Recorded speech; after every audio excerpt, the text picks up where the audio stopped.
हाय, hello, नमस्कार, good morning सर्वांना आणि हॅपी संडे. तर आज मी जरा लेटच उठले होते कारण अक्षूचा आज क्लास किंवा एक्झाम काहीच नव्हतं, म्हणून आरामात चाललं होतं माझं सर्व. आणि त्यानंतर इथे मी सर्वात आधी उठले, माझं आवरलं, आंघोळ वगैरे केली आणि मस्त असा चहा बनवते. तसं तुम्हाला एक लेटेस्ट अपडेट देते, मी चहा सोडला आहे सध्या.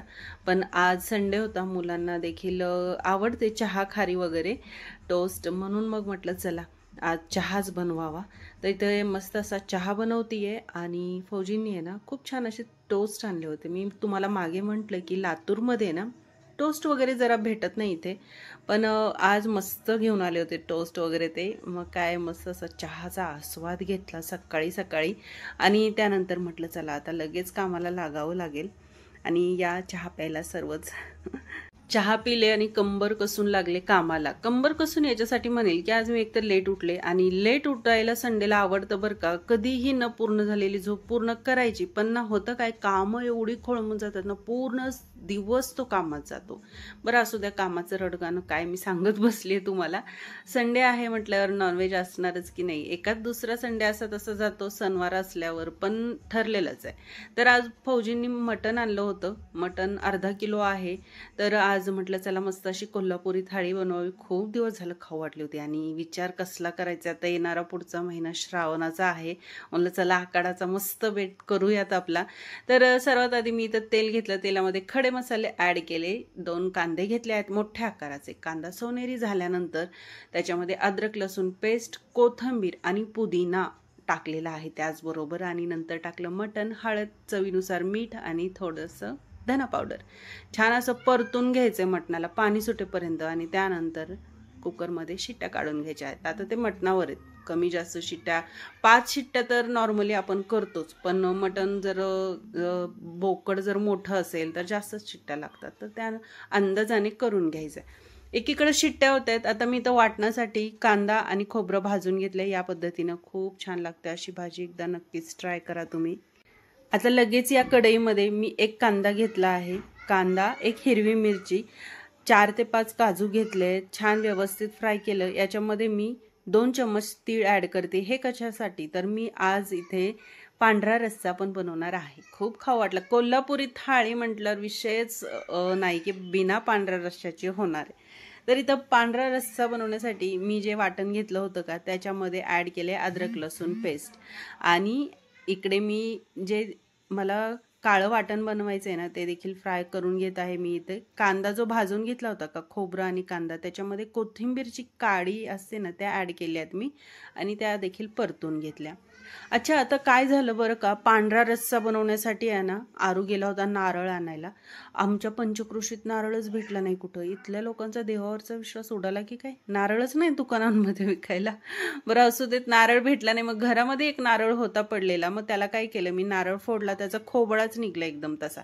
मग त्याला पाण्यात ठेवलं, गरम पाण्यामध्ये 1 तासभर, आणि त्यानंतर असे काप करून घेतले, पाणी टाकून मिक्सरला फिरवलं आणि मस्त असं नारळाचं दूध तयार झालं आहे इथे. काय करणार आता, अशा वेळी काही ना काही जुगाड करावंच लागतं. तर बघा मस्त असं दूध तयार झालंय आणि याच्याशिवाय तर बनतच नाही पांढरा रस्सा. काय चव लागते तुम्हाला सांगू मी, आ हा हा हा, क्रीमी टेक्स्चर एकदम मस्त, तोंडाला आणखीनही पाणी येतंय माझ्या.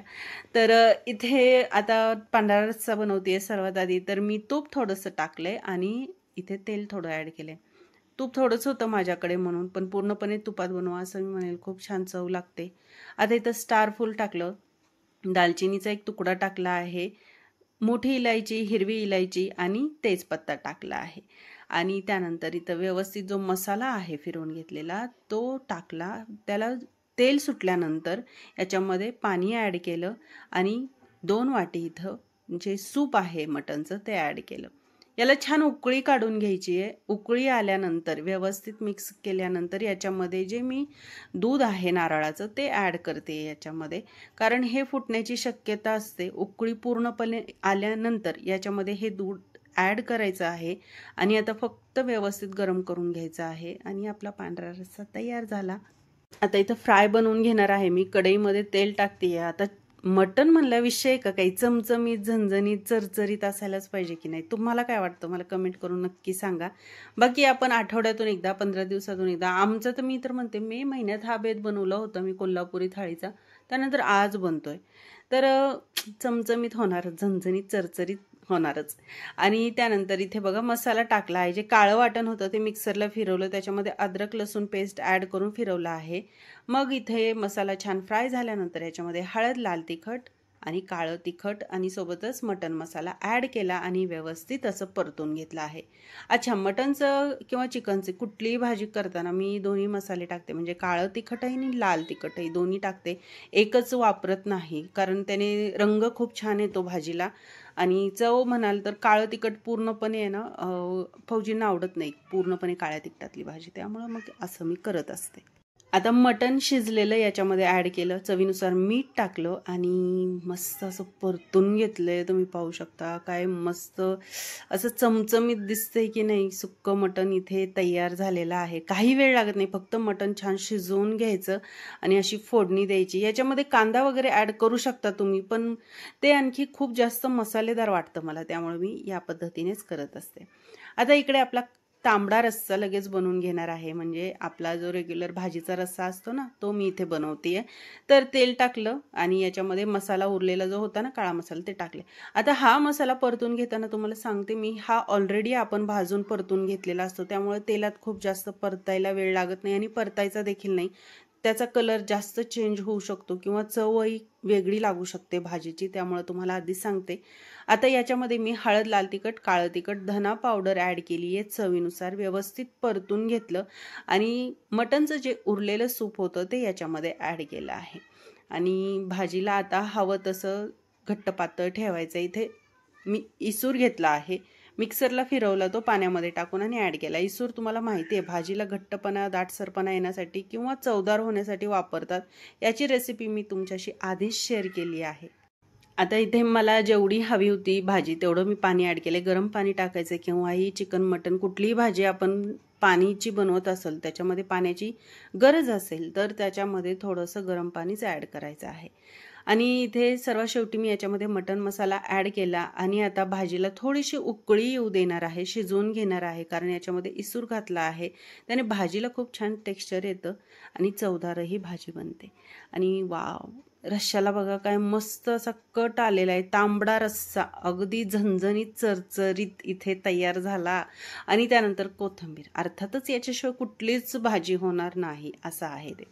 आता याच कुकरमध्ये मी इंद्रायणी तांदूळ जो आहे ना तो 5 ते 10 मिनिट धुवून भिजत ठेवला होता आणि त्याच कुकरमध्ये शिजवून घेते. थोडंसं पाणी जास्त टाकते. आता मटण म्हणल्यावर इंद्रायणी तांदूळ नसणार असं होईल का बरं? इंद्रायणी भात लागतोच मटण म्हटल्यावर. आणि इथे आता पांढरा रस्सा देखील छान शिजला आहे. याच्यामध्ये थोडीशी कोथिंबीर ॲड करते मी. आता हे नाही घातली कोथिंबीर तरी काही हरकत नाही, पण ना दिसायला छान दिसतं आणि चव खूप छान लागते. आता माझी मुलं आहे ना मटण खात नाहीत, त्यामुळं मी इथे ॲड करते थोडेसे अंडे या डिशमध्ये.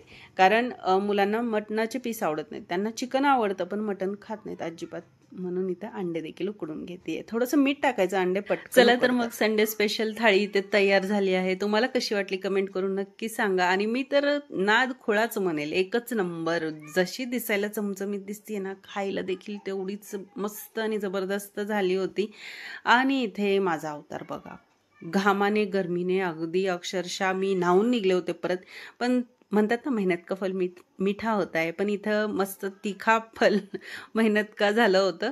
तर चला मस्त असा आस्वाद घेतो आम्ही. तुम्हाला ही डिश कशी वाटली कमेंट करून नक्की सांगा. व्हिडिओ आवडत असतील तर लाईक आणि शेअर करा. नवीन व्हिडिओ पाहण्यासाठी चॅनलला सबस्क्राईब नक्की करा. आणि हो, ही डिश बाजरीच्या भाकरीबरोबरच ट्राय करायची आहे नक्कीच.